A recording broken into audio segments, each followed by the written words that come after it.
say you found somebody. Country music was built on heartbreak, but some of these stories aren't in the songs. A man dies in the backseat of his own car, and nobody notices for hours. A singer predicts, out loud, exactly how he'll die, and then it happens, almost word for word. Of all you mean to me, oh, very special. A robbery over cash that wasn't even there. These are not the deaths you hear about on the greatest hits specials. Some are freak accidents, some are decades of warning signs nobody listened to, and at least one of them is so strange, so specifically cruel, that even people who've studied this genre for years still don't believe it happened exactly like this. And if you think he holds you... 20 stars. 20 endings nobody saw coming, or that everybody saw coming and couldn't stop. Number 20 is already stranger than you think. Let's get into it. Sitting there at home, thinking how good you turn him on. Number 20. Red Sovine. What's her name? Picture a man who spent his whole career singing about the loneliness of the American highway, about truckers pushing through the night, about the ghosts riders sometimes swore they picked up. That was Red Sovine. And in his hand he held a big red rose, and tears were streaming. His trucking narration songs, like Teddy Bear and Phantom 309, turned him into one of the most recognizable voices in trucking culture, even outside core country radio. And in his broken English, this is the story. Just on April 4th, 1980, Sovine was driving his car through Nashville when he suffered a heart attack behind the wheel. The car rolled to a stop. He was gone before help arrived. Here's the detail that gets people. $1, please. But in a by, a swell dressed to blondie. This is a man who built an entire career narrating other people dying quietly on the road. He didn't die on some tour bus or in some hospital bed surrounded by family.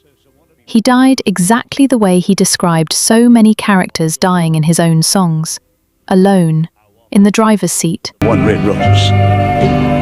And he looked at her with one biggest smile and he says, "A 10 cents." On an ordinary afternoon. It's the kind of ending you couldn't script and have anyone believe you. And it's only the beginning of how strange this list gets. He charged the young lady only 10 cents. He says, "Look, mister." Number 19. Marty Robbins. You say you found some. Marty Robbins gave country music some of its most cinematic storytelling. El Paso alone is still considered one of the greatest narrative songs the genre has ever produced. A multiverse gunfight ballad that somehow became a #1 hit. What a lot of fans don't know To forgive before you go, make sure. is that Robbins had been racing against his own heart for over a decade before it finally caught him. He suffered his first heart attack in 1969, followed by open heart surgery. A second heart attack came in 1981. He kept performing. He kept touring. If I'm that easy to forget. In late 1982, after a third heart attack, Robbins underwent yet another surgery. His body had already been rebuilt once. It couldn't be rebuilt again. He died on December 8, 1982, at 57. Oh, make sure you find you want his love. The irony is almost too on the nose for a man famous for outlaw ballads and gunfighters who refuse to stay down. Robbins spent his final decade doing exactly that, refusing to stay down, until his own heart simply ran out of road.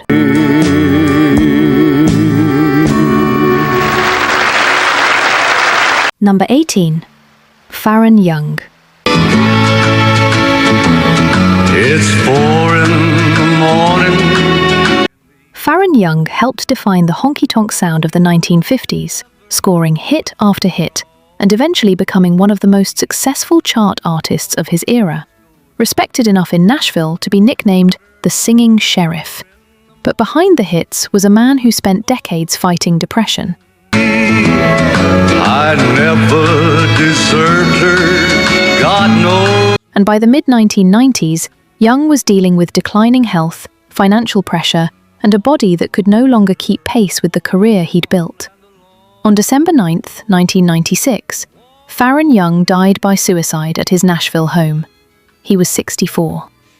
Well, what she's going through. And if What makes this one land so hard isn't just the loss, it's the quiet that surrounded it. A man who'd spent his life as one of the biggest, boldest personalities in country music died largely out of the public eye, a stark contrast to the swagger fans had known him for. once more the dawn and woke up the It's a sobering reminder that success on a chart and peace in a life are two completely different things. If you or someone you know is struggling, the 988 Suicide and Crisis Lifeline is available to talk, anytime, day or night. all over. Making 10 times I've told her goodbye. Number 17. Charlie Rich. Babe, somewhere I know I'm gonna find it. Charlie Rich, the Silver Fox, crossed over from country into pop and soul with a voice smoother than almost anyone in Nashville. Best known for Behind Closed Doors and The Most Beautiful Girl. Way you know I'm gonna say it, babe. In July 1995, Rich was traveling with his wife on a trip to Florida. He went to sleep one night in a hotel room in Hammond, Louisiana, and didn't wake up. He died in his sleep of a blood clot in his lung, found by his wife the next morning. There was no long illness leading up to it. Special love song. No warning tour cancellations. Just a couple on a quiet trip, and then, suddenly, only one of them woke up. It's one of the harder deaths on this list to make sense of, precisely because there's nothing to make sense of. No drama, no irony. All the words are true, are very special. Just an ordinary night that quietly became the end of a career that helped define the countrypolitan sound of the 70s.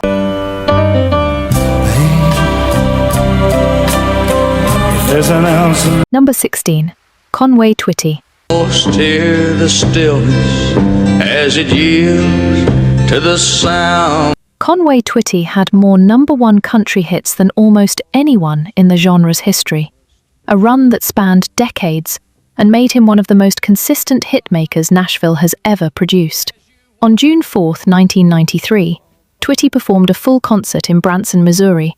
Far before. Bum, bum, bum. Then boarded his tour bus afterward, just like he had thousands of times before. Somewhere on that overnight ride, he began suffering severe abdominal pain. By the time the bus made it to a hospital in Springfield, Missouri, doctors discovered he had an abdominal aortic aneurysm. I only know I've waited. A rupture in one of the body's largest blood vessels. He never regained consciousness after surgery. He was pronounced dead in the early hours of June 5th at 59 years old. Think about that for a second. He finished the show. The crowd went home happy with no idea anything was wrong. Tell him you don't love him anymore. Somewhere on a dark highway, in the middle of the night, on a bus his band had ridden 1,000 times before, one of country music's most dependable hitmakers was quietly running out of time, and nobody on that bus could do a thing about it. If you're just finding this channel, And building in your mind. this is exactly what we do here at Retro Vibes. We dig past the greatest hits packaging and tell the real, verified stories behind the people who built this genre, the triumphs, and the parts nobody puts on the box set. If preserving that history matters to you as much as it does to us, You have no way of knowing. hit subscribe, because we've got 10 more of these stories to get through, and they only get heavier from here. And I hope that you Number 15.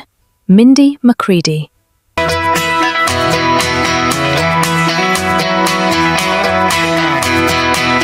Mindy McCready became one of the biggest new voices in country music in the mid-1990s with Guys Do It All the Time, a debut that shot to number 1 and made her, for a moment, one of the genre's brightest new stars. So close to those eyes, I wanna know what's on the But her adult life became a very public struggle, with addiction, with custody battles, with a string of personal tragedies that played out under a level of media scrutiny few country artists have ever faced. In February 2013, you and me together. I got a vision wants to turn into reality. McCready's boyfriend, Craig Tim Ray Perry, died by suicide on the front porch of their Arkansas home. Weeks later, on February 17th, 2013, McCready died by suicide in that same spot.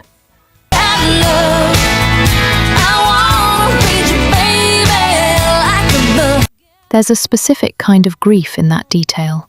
The same porch, weeks apart. It's not a story about scandal. It's a story about how much pain can hide behind a debut single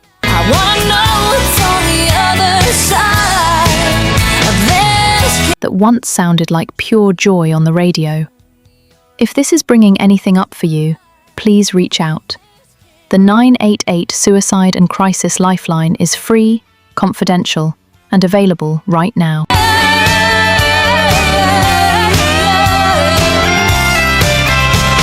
Number 14. Dottie West.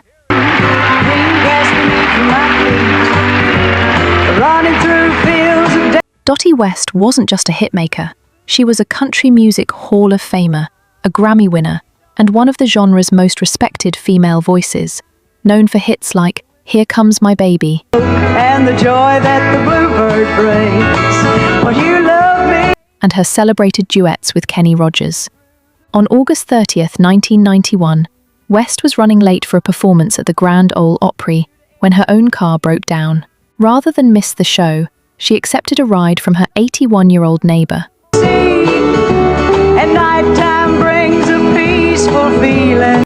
On the way to the Opry, he lost control of the car and crashed. West suffered severe internal injuries. She held on for several days before dying on September 4th, 1991, at age 58. I was raised on country sunshine. Here's the part that stings. She wasn't reckless. She wasn't speeding to a party or running from anything. She was doing exactly what she'd done for decades, showing up for her audience. And it was that single, ordinary decision to not miss a show that cost her everything. Raised on country sunshine. Number 13. Tammy Wynette. Think you got your man in the palm of your hand. Tammy Wynette earned the title First Lady of Country Music with songs like Stand By Your Man and Divorce. But her final years were quietly defined by chronic illness and severe abdominal pain that had plagued her for decades. And if you think you hold your man with a gold. On April 6, 1998, Wynette was found dead on a couch in her Nashville home. Her personal physician ruled the cause a blood clot in her lung. She was 55, and at the time, no autopsy was performed. Here's the twist most casual fans never heard about. Turn him on. You better listen. A year later, following a wrongful death lawsuit filed by her daughters, Wynette's body was exhumed for a full autopsy. The findings pointed to cardiac arrhythmia, caused by long-term damage from repeated blood clots, with some sedatives also present in her system. You can do things to a man you never dreamed a woman. Though investigators ultimately ruled her death was natural. A country icon, gone in her own living room, And it still took a court order and a shovel to get a straight answer about how. Heart to heart. Number 12, Keith Whitley. The next day, and the rest is history. Sure is. And 6 months later, Keith Whitley had one of the purest traditional country voices of the 1980s. And by 1988 and 1989, he was finally breaking through in a major way, landing #1 hits like Don't Close Your Eyes and I'm No Stranger to the Rain. With pride, grinning from ear to ear, inside and out. He'd also spent years fighting alcoholism, with stretches of sobriety that friends and bandmates genuinely believed had stuck. On May 9th, 1989, at the height of that comeback, Whitley died of acute alcohol poisoning at his Nashville home. He was 33. Homecoming 63. This is one of the cruelest kinds of tragedy in the genre. Not a slow decline everyone saw coming for years, but a relapse that hit right as the world was finally catching up to how good he was. He didn't die forgotten. He died right as everyone was starting to pay attention. You gave to me, turn me on. Number 11, Buck Owens.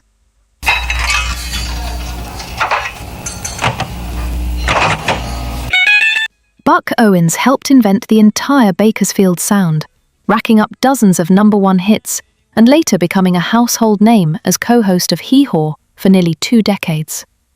Late in life, I just want a chance to be myself. Owens kept a standing tradition, performing most weekends at his own venue, the Crystal Palace, in Bakersfield, California, a place he built specifically so he could keep doing what he loved close to home. On March 25, 2006, Owens took the stage there as he always did. That's me. Ever walk the streets of Bakersfield? That same night, hours after the show, he died of a heart attack at home. He was 76. There's something fitting and something brutal about that timing. He didn't die in a hospital bed months after retiring.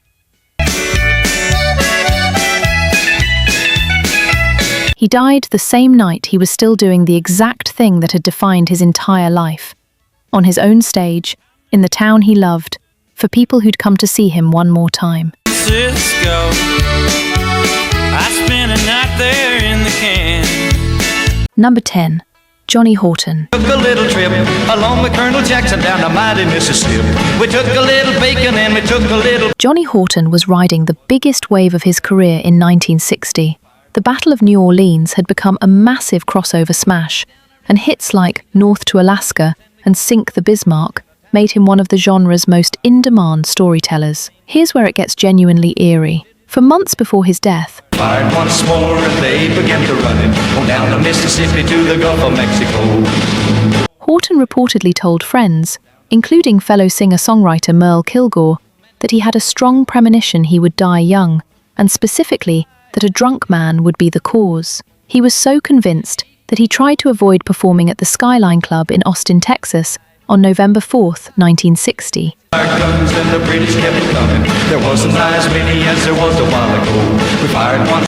Reportedly staying away from the bar area, out of fear a drunk patron might start trouble. He performed anyway. Afterward, driving back towards Shreveport in the early hours of November 5th, an intoxicated driver crossed the center line and hit Horton's car head-on. Yeah, they ran through the briars and they ran through the Horton died on the way to the hospital. He was 35. A premonition is just a story until it comes true. This one came true almost exactly the way he described it. We fired our guns and the British kept coming. There wasn't as many as there was a while ago. We fired. Number 9, Ira Louvin.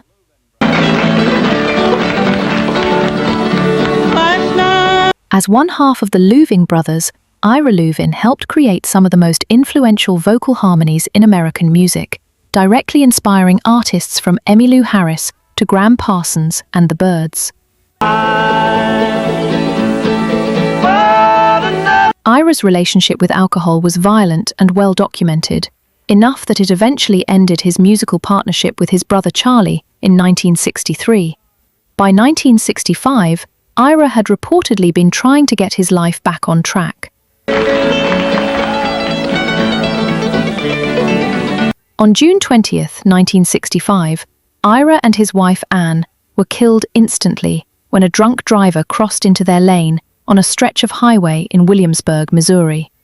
At the time of his death, I wondered who you were talking to. Ira reportedly had an outstanding warrant for his own DUI charge back home. Sit with that irony for a second.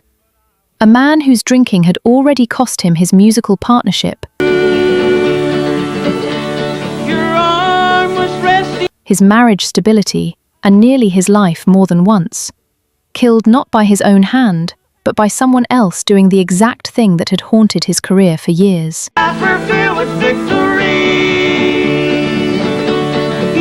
Number 8. Jimmie Rodgers.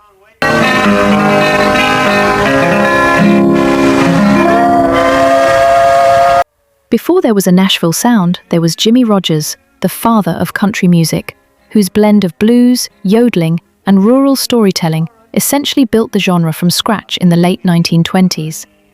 By the early 1930s,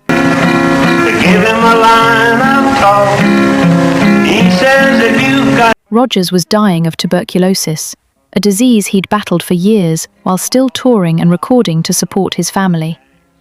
In May 1933, weak and exhausted, Rodgers checked into a New York hotel for what would be his final recording sessions. Can I show? Get off, you railroad bum, and he slammed. Between takes, he reportedly had to rest on a cot in the studio, recovering from coughing fits before going back in front of the microphone. He completed his last session on May 24, 1933. Those faces all around me, the moon and stars up above. 2 days later, on May 26th, he died in his hotel room. He was 35. The man who invented an entire genre spent his literal final days on Earth still making records. From Frisco, going back to Dixieland. Pausing between songs not to sip coffee or crack jokes, but to catch his breath from a disease that was actively killing him. There may not be a more purely dedicated death in this entire list. My heart is full of pain. I'm 1,000 miles away from. Number 7. Cowboy Copers and Hawkshaw Hawkins. Well, I went to a turkey roast down the street. On March 5, 1963, a small plane went down in a storm near Camden, Tennessee, killing everyone aboard. Pilot Randy Hughes and passengers Cowboy Copers, Hawkshaw Hawkins, and Patsy Cline. Copers was a Grand Ole Opry veteran. One had a roast near tied around his neck. I'm on my way. With a string of hits going back to the 1940s. Hawkins had just scored a new deal and was, by all accounts, about to enter a fresh chapter of his career. Here's the detail that still gives fans chills. Hawkins had recorded a song called Lonesome 7-7203 not long before the crash. Get over there, baby. Stand over there, Sal. Well, hello. After his death, it was released and climbed to number 1 on the country charts. A man singing about being alone, topping the charts from beyond the grave. 2 careers cut short in the same storm, on the same tiny plane, on the same freezing Tennessee night. Going back to Alabama. And we haven't even gotten to the most famous name on that flight yet.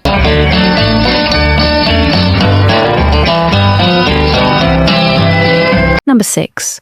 Jim Reeves. From the States, I'm from Tyskland, but I have to tell you, you are real wonderful. Jim Reeves had one of the smoothest, most instantly recognizable voices in country music history. A country-politan sound that crossed genre lines and made him an international star, especially popular overseas. Reeves was also a licensed pilot.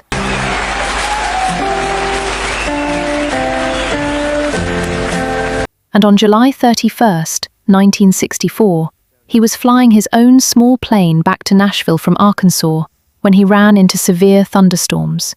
Contact was lost. The plane went down in dense woods outside Nashville. Because of the storm and the terrain, the wreckage wasn't located for nearly 2 days. Search teams, including friends and fellow musicians, had to comb through thick brush on foot, not knowing for certain what they'd find until they found it. He was only 40 years old, at the peak of an international career. I love you most. And for 2 agonizing days, an entire industry didn't know whether their friend was alive, injured, or already gone. No matter what may be the Number 5. Patsy Cline. Dreams of you. Patsy Cline is, by nearly any measure, one of the most influential vocalists country music has ever produced. Crazy, Walkin' After Midnight, and I Fall to Pieces turned her into a genre-defining crossover star in just a few short years. On March 5th, 1963, I should know. I'll never. Cline was flying home from a benefit performance in Kansas City aboard a small plane piloted by her manager, Randy Hughes. The plane encountered severe weather and crashed near Camden, Tennessee, killing everyone on board, including Cowboy Copus and Hawkshaw Hawkins. About you. The 2 artists you just heard about. Cline was only 30 years old. Friends and fellow musicians would later recall that in the weeks before the crash, Cline had spoken more than once about feeling like she wouldn't live to see 30. Whether that was genuine premonition or simple superstition, Can't come true. it stuck with fans for over 60 years, because it turned out to be almost exactly true. Her death remains one of the single most mourned losses in the genre's history, and it's still not even the strangest plane-related tragedy on this list. Having sweet dreams. Number 4. Gram Parsons.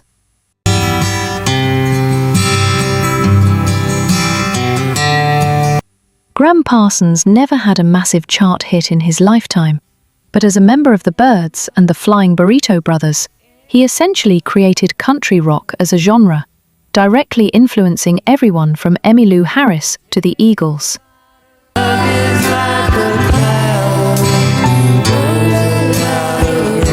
On September 19, 1973, Parsons died of a drug overdose, a mix of morphine and alcohol, at the Joshua Tree Inn in California.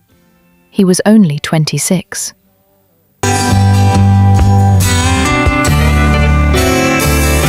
Here's where this story becomes almost impossible to believe. Parsons and his road manager, Phil Kaufman, had made a pact months earlier. Whoever died first, the other would take the body to Joshua Tree and cremate it in the desert, rather than allow a conventional funeral. After Parsons died, Kaufman actually followed through, intercepting the casket at Los Angeles International Airport love is like a stove, burns you when it's hot. before it could be flown to a formal service, driving it out to Joshua Tree and setting it on fire at a rock formation called Cap Rock. There was no law against stealing a body at the time.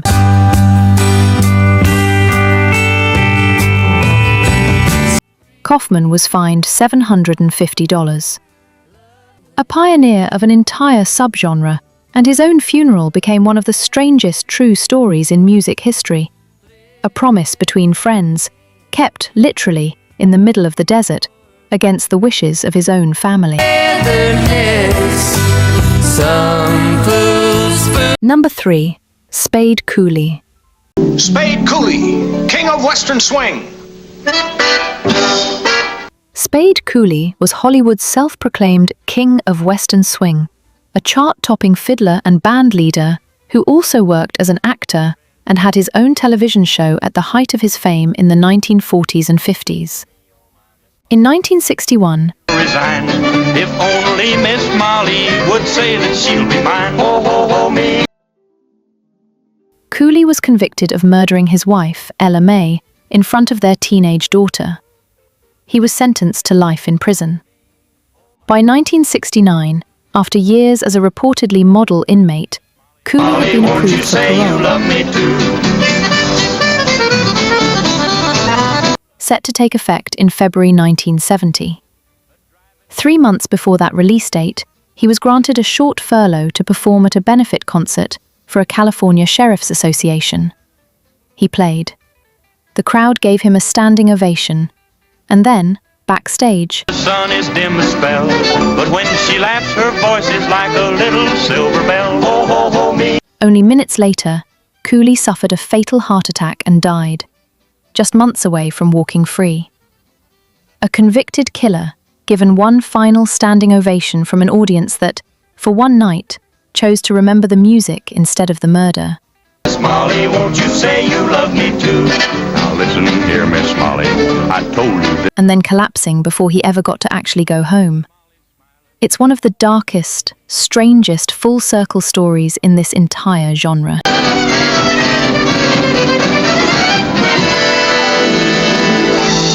Number 2. David Stringbean Akeman.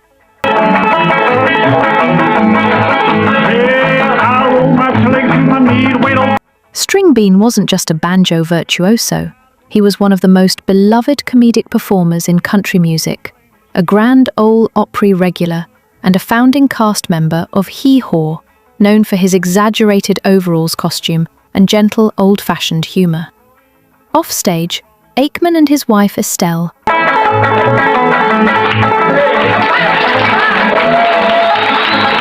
were Depression-era survivors who deeply distrusted banks.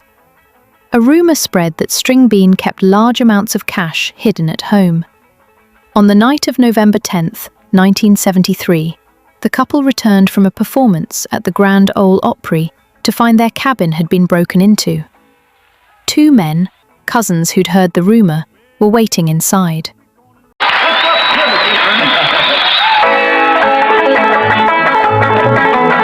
Stringbean was shot as he entered. Estelle was shot as she tried to run for help. Here's the gut punch. The robbers left with only around $200 in cash, completely missing the money hidden in Stringbean's own overalls that night, and missing thousands more that was later found stashed inside the walls of their cabin, years after the murders.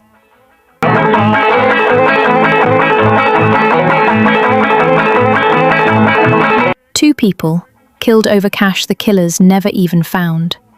A rumor cost them everything, and the fortune it was supposedly about was sitting behind a brick the whole time.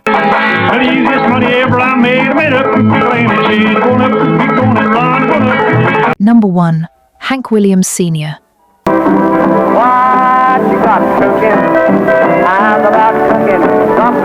If there's one name that defines everything tragic and everything legendary about old-school country music, it's this one.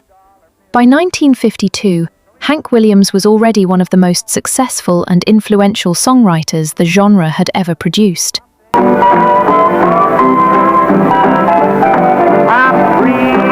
Your Cheatin' Heart, I'm So Lonesome I Could Cry, and dozens of other songs that essentially wrote the emotional vocabulary country music still uses today. He was also just 29 years old, and his body was already failing. Chronic back pain from a birth defect, years of hard drinking,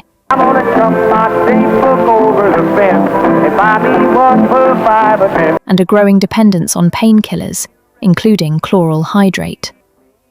On New Year's Eve, 1952, Williams hired a young driver, Charles Carr, to take him to a New Year's Day concert in Canton, Ohio. Weather made flying impossible, so they drove through the night instead. Williams climbed into the back seat to sleep. Thank you, Roy. I've got a song here that I'd like to do. Somewhere on that long overnight drive, he died, quietly, in his sleep, in the back seat of his own Cadillac. Nobody noticed. Carr kept driving for hours. I try so hard. Occasionally checking in on his passenger through the mirror, assuming Williams was simply resting off the effects of the road and the season. It wasn't until they stopped for gas in West Virginia that an attendant, or Carr himself, finally realized something was deeply wrong.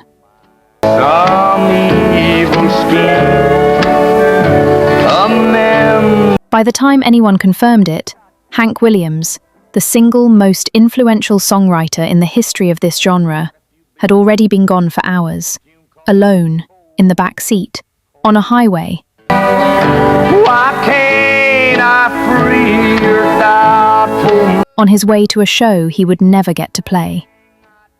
He wrote, "I'm so lonesome I could cry," as a piece of art. He died living out the loneliest possible version of it in real life, and country music has never stopped feeling the weight of that loss.